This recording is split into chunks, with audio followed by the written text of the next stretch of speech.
ఈ రోజు అయితే నేను చాలా డల్గా ఉన్నానన్నమాట. ఎందువల్లని అడిగితే నేను మా సొంతూరుకి వెళ్తున్నాను. మా అమ్మమ్మని మా అక్క వాళ్ళని చాలా మిస్ అవుతున్నాను. ఎందుకని అడిగితే నా అల్లరి ఇంకా వాళ్ళు తప్ప ఇంకెవరు భరిస్తారు.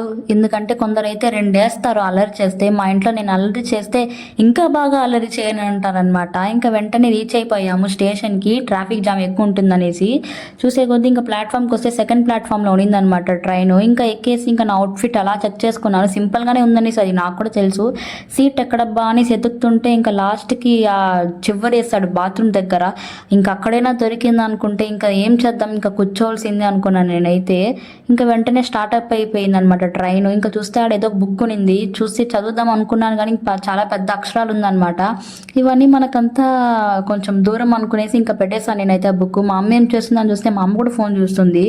ఇంకా టీటీ వచ్చి ఇంకా టికెట్ చెక్ చేసి వెళ్ళిపోయాడు అనమాట. ఇంకా స్టార్ట్ అయ్యి చూస్తే ఇంకా వ్యూ చాలా బాగుంది. నేనైతే ఇప్పుడు నుంచి మిస్ అయిపోతున్నాను బెంగళూరుని. మళ్ళీ ఇప్పుడు బా అనుకునేసి ఇంకా కాళ్ళన్నీ మడిచేసి ఇంకా చాలాసేపు నొప్పేసింది అనేసి ఇంకా అలా కూర్చునేసాను నేనైతే.